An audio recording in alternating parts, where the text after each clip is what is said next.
Hello, how are you doing? I hope all of you are doing well. And today we are going to be learning a very important concept in Python. And I already made a video about classes in Python. That was a beginning video.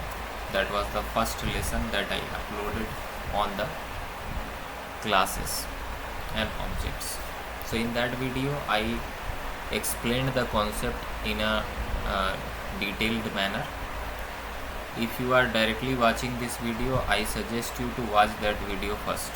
Okay, so you can go to my YouTube channel and find the class part 1 video. Okay, so today we are going to advance our knowledge, and today we are going to learn more about classes and objects.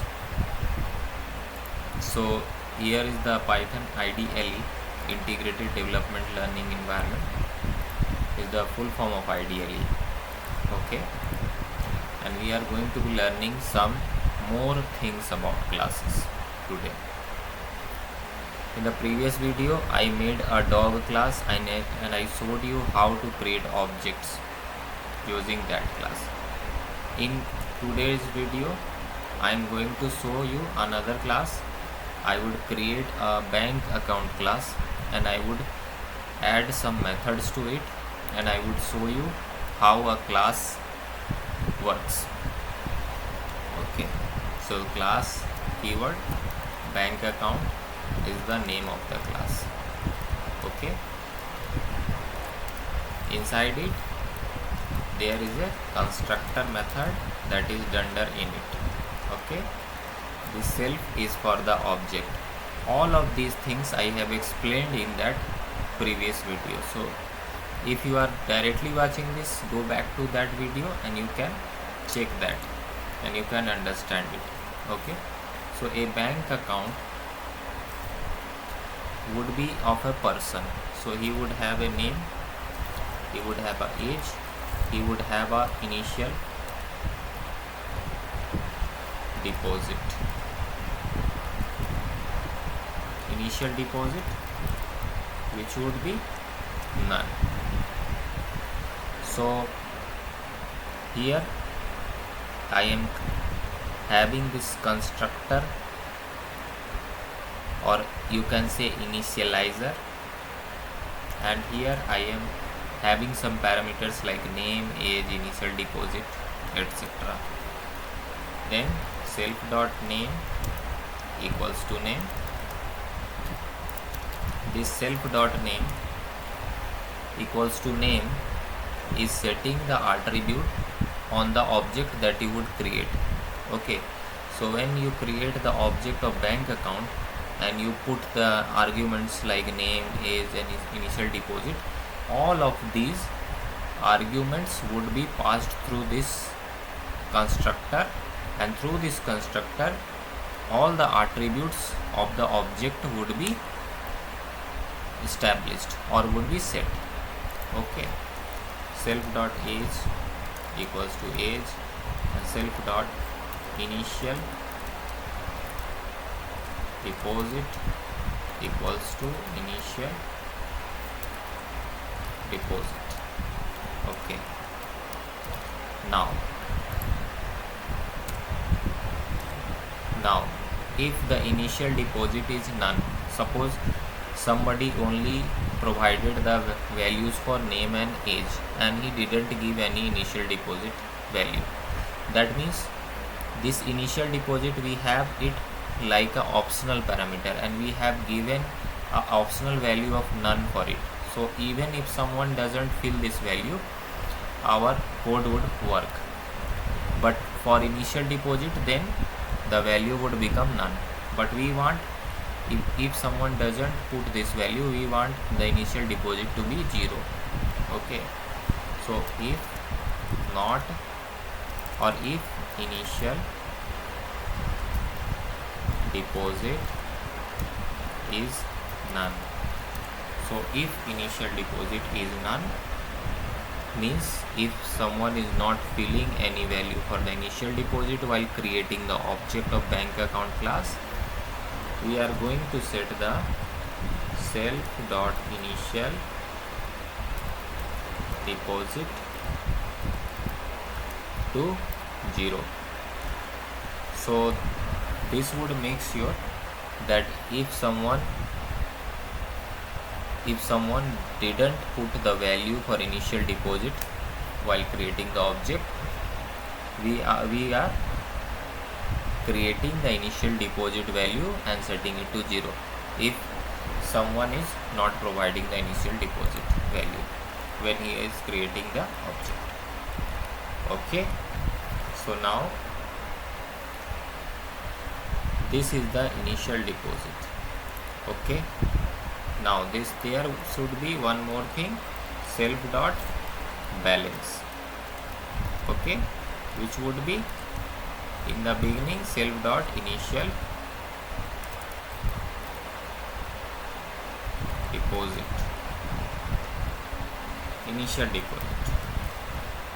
not self dot initial deposit, should be initial deposit. Okay, so this self dot balance would be first, if someone puts some initial deposit amount there, then self dot balance would be assigned to that. Okay, if someone is not putting any amount, then self dot balance would be 0. So it would work perfectly fine. Now let us create some methods. So in the bank account there can be a method of deposit. So someone can deposit money to his bank account. Okay, so deposit an amount. So someone can deposit a certain amount of money in his bank account. Okay, so here if the amount is greater than 0, so we can't take amounts that are less than 0, so we are taking amounts that are greater than 0. Okay, because nobody can update nobody can deposit a negative money, so we want amount to be greater than 0. So if amount is greater than 0, we are going to be adding it to the self dot balance equals to amount. Okay, simple. So the balance would be updated. Okay, else we want to return, and we are going to return it self dot balance. We are going to return an app string which would say self dot balance is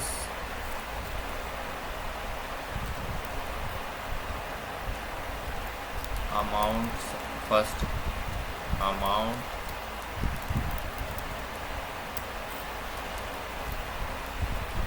deposited in the account. Okay, balance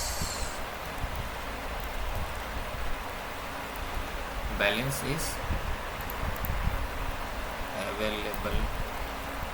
available balance is self dot balance. So we are going to return this statement. Okay, suppose if the amount is in negative, okay, then we are going to print enter a valid amount. Okay, we are going to print enter a valid amount. We are going to return it. Okay, so now this is a simple function. This is bank account. Okay, so now we are going to create a simple user. Mark has a bank account, So we are going to create a bank account. Okay, for him, name would be Mark, age would be 29, initial deposit is 1000. Okay, initial deposit is 1000. So now we are going to print, because we are returning this amount, so we have to print it. If you put a print statement here, then you can avoid this print also, but here we aren't putting any print statements. The usage of print statement is to output something on the console. Okay, and the usage of return is to return something back from the function. So if you only put a print statement here, this function would not return anything. Okay, but here we have put a return statement which is a string that it is returning. So here we have to print this. Okay, so mark dot deposit, suppose Mark is depositing 550 to his account, and we are going to, after that we are going to print the self dot balance. Okay, to check whether this is correct or not, the amount that is returned by this method. Okay, so balance and then self dot balance. Okay, so we have to save this file. We are going to save this file on the desktop. On the desktop as bank account.py.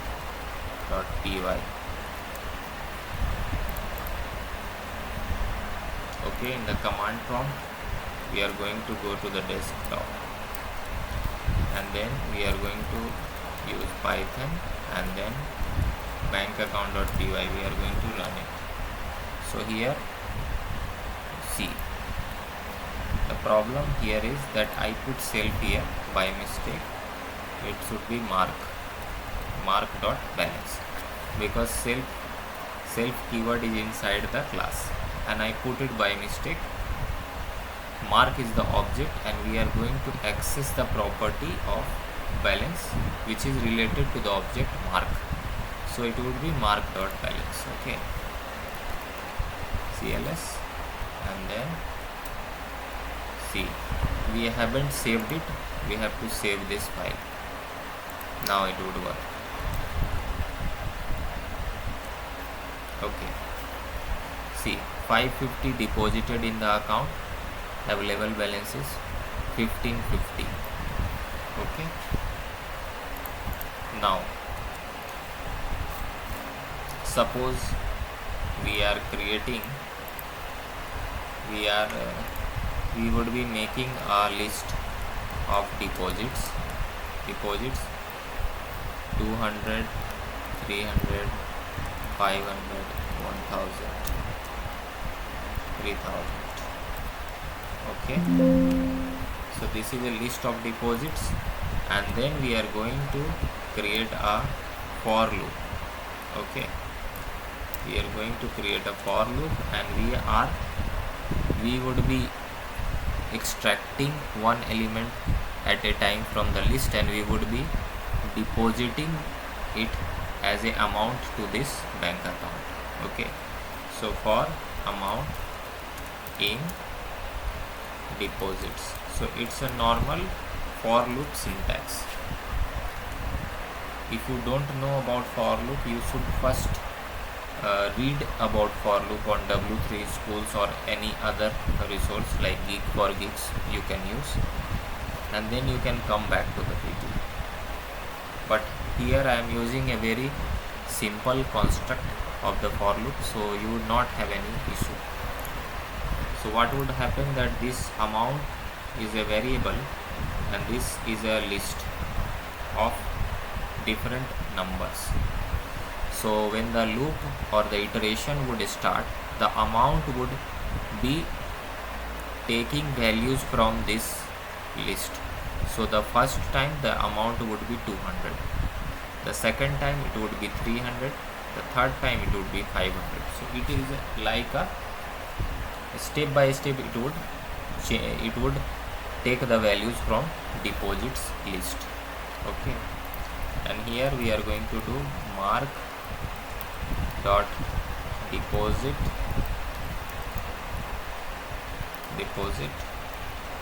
amount.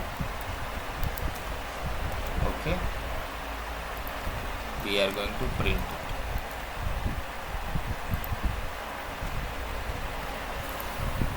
Now we are going to save it, and so see, according to this, 550 is deposited, balance was 1550.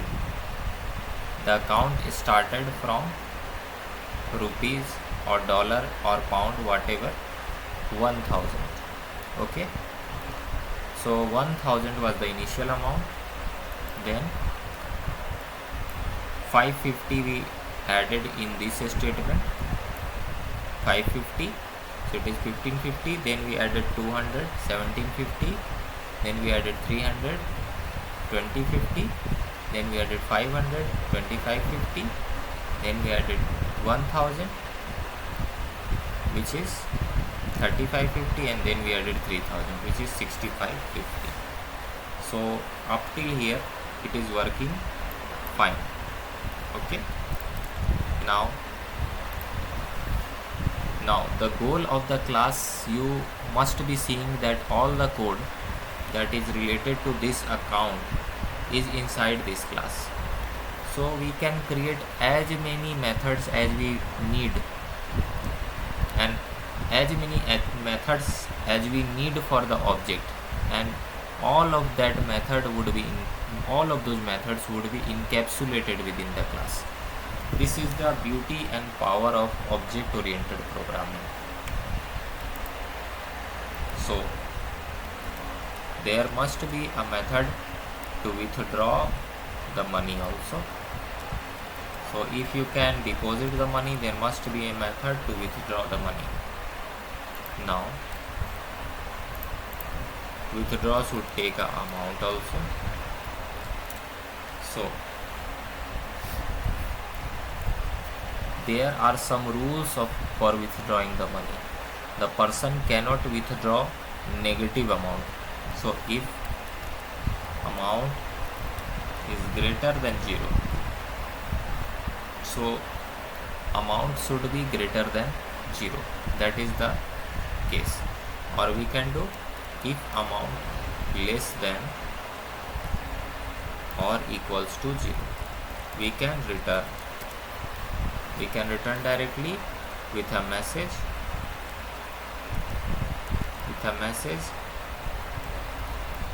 amount can't be,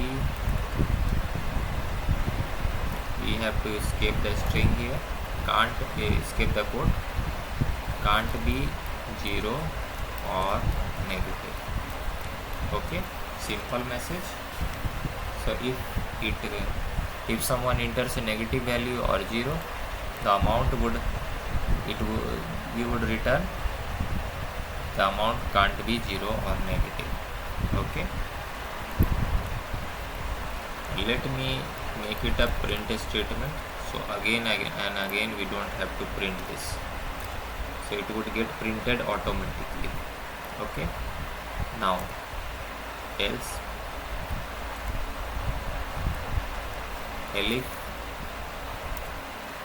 if the amount is greater than 0,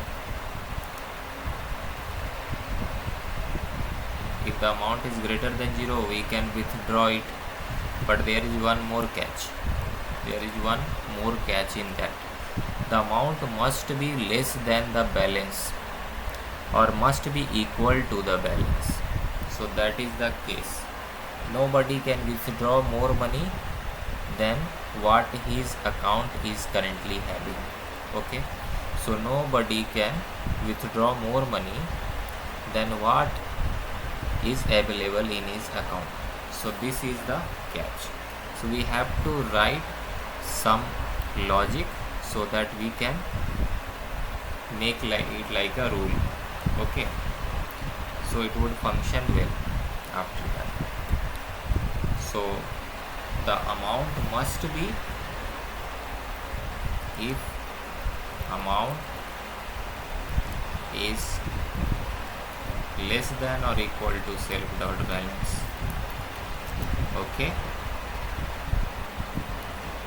and greater than 0. So nobody can withdraw a 0 rupees or $0 or 0 pounds. Okay, there is no sense of withdrawing 0. So the amount must be in between 0 and it must be less than or equal to self dot balance. So this is our case. So here we are going to deduct it from the self dot balance. So self dot balance minus equals to, this is a short syntax of saying self dot balance equal to self dot balance minus amount. So instead of saying or instead of writing that many words, the shorter syntactic sugar we can say it, the shorter version is self dot balance minus equals to amount. Okay, it is a shorter version of saying the same thing. Now if the amount is greater than 0 and it is less than or equals to self dot balance, we are going to deduct the amount from self dot balance. Okay, and we are going to print a f string where amount withdrawn, amount is withdrawn, and then available balance, AVL dot balance is self dot balance. Okay, so this is a simple class which is dealing with operations related to a bank account. Okay, so we have created some deposits here. Now we are going to withdraw some money. So mark dot withdraw,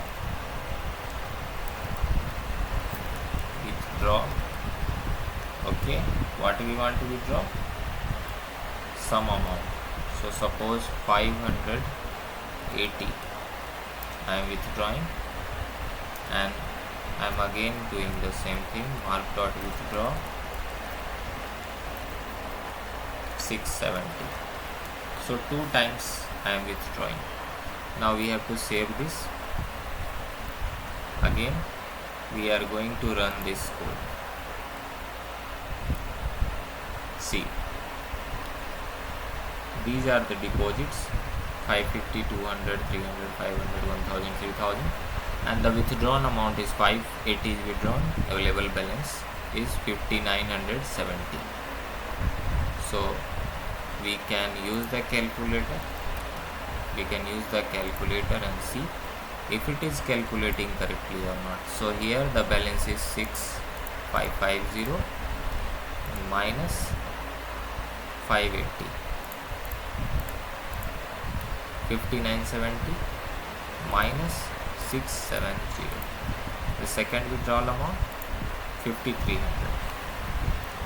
So you can see that it is calculating perfectly, and this is a very small class dealing with bank account transactions. The motive of this video is to show you how a class encapsulates code, and it provides a very simple interface of doing things. So how all of this works? The video's motive was to show you that. Now there is some issue with this code, and I am going to tell you that issue also. So here first I am going to remove this deposits, and I am going to show you something. So now only the initial amount 1000 is there. Now here there is a issue, like we can access mark.balance attribute from here. Okay, we can access the balance attribute like this, mark.balance. Let me show you. Okay, it is a small b. I have put a capital B here.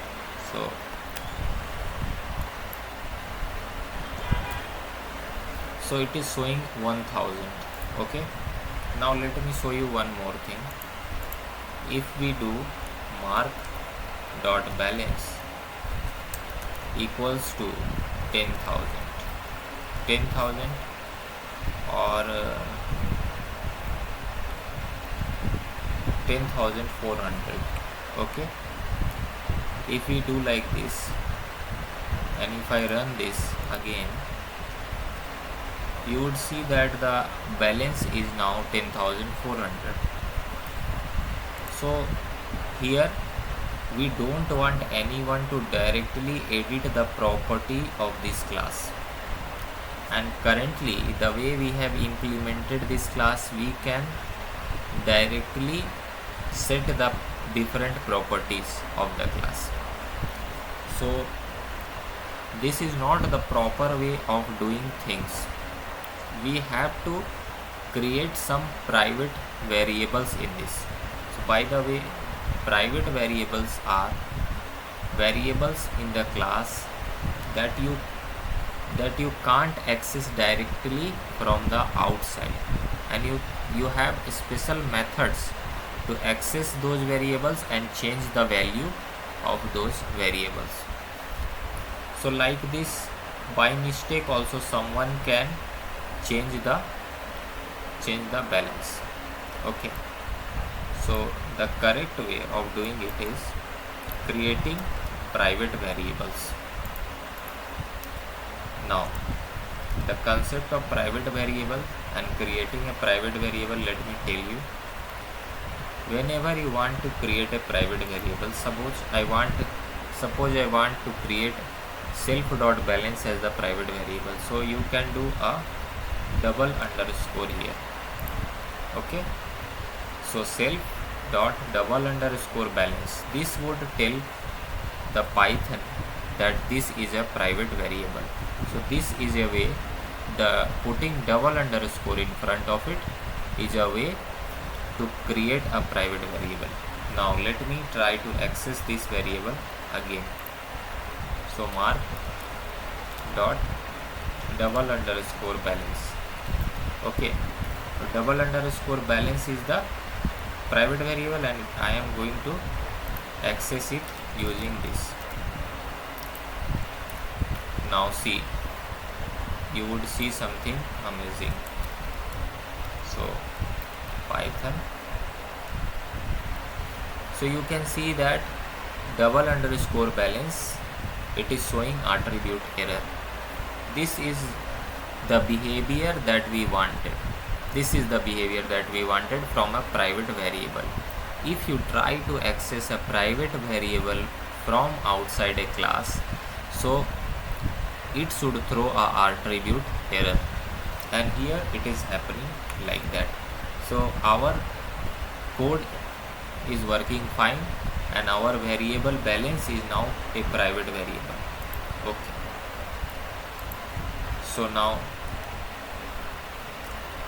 there must be some way to set or to get the value of this variable, because now from outside you can't change the value directly.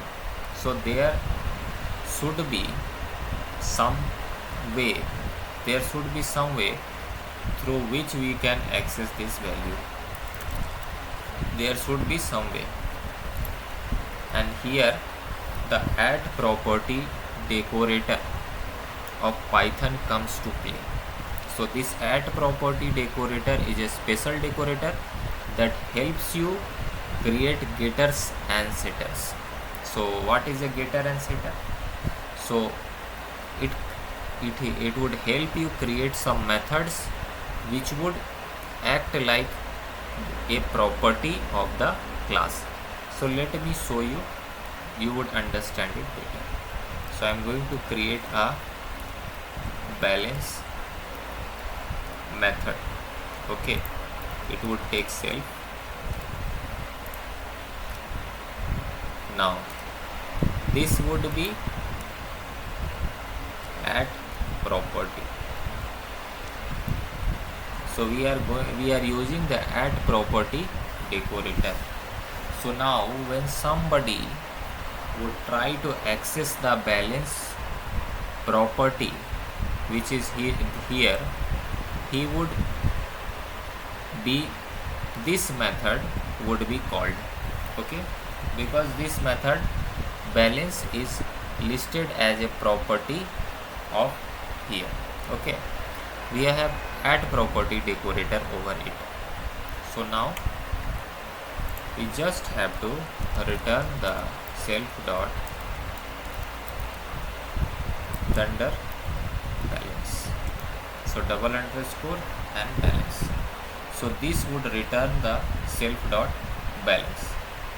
So then you would say, what is the benefit of private variable, because we are again returning the same thing. So what is the benefit of having this private variable? So this question would come to your mind, and I am going to answer that question, and I am going to make it clear in your mind why we are doing this. Okay, so first let me show you that we can access the balance property again by the dot balance, because this dot balance would be accessing this method, and this method would return this self dot balance. And as it is a private variable, it can't be accessed from outside, but within this class you can access this variable. Okay, so now I am going to again call the bank account dot py, and as you can see, now the value, it is again giving the value. Now the main thing comes to play. We are again going to create a method with the same name. So it would be define balance self. We are again going to create a method with the same name, but this time it is a setter. This add property balance, this whole method, it is a getter, because it is getting the value of that self dot balance attribute. Okay, now we are going to create a setter which would be setting the value of that self dot balance attribute. Okay, so to create a setter, you have to do a balance dot setter. You have to write this and add. Okay, so whenever you use this property, it would give you a getter and setter combination. So you can use that name dot setter to create a setter for this property. Setter is nothing but just a piece of code that would run while setting that variable. Okay, so this setter can take a amount. This setter can take amount because you have to set some value, so the value you must provide. Okay, so the value you must provide.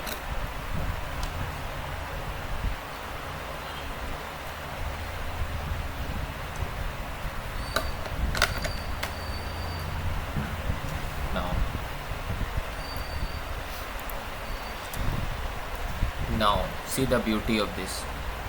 Previously when we were accessing and we were setting the self dot balance, when it wasn't a private variable, there was no issue. We can put any number, any amount, anything directly, and there wasn't any issue at that time. But now see, when we are creating a setter, we have got the power to call some validations. So call some for validations. Okay, so we can directly return from here. And we can say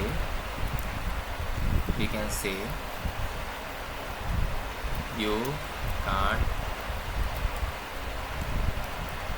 can't set the balance like this. So I am just showing you this. It is not mandatory to have this message here, but I am just showing you this. So we are going to print it. We are going to print this, and then we are going to return. We are going to return none, but we are going to print it first. Now we are going to again balance. So this is a property, but this is a method, but here using that add property, it would behave like a property. So when you are going to set it, you have to assign it to some value. Okay, and that value would go to this method as an argument. So mark.balance, and that balance I am going to set 3000. Okay, and I am going to save it. Now let us run this and check. See, our validation is working. You can't set the balance like this. It is showing. Now let us check whether the balance got added, or it is only just showing it. It is only just showing this and the balance is getting added. Maybe it can happen. So let us see this again. See, the balance is not getting added to the balance attribute.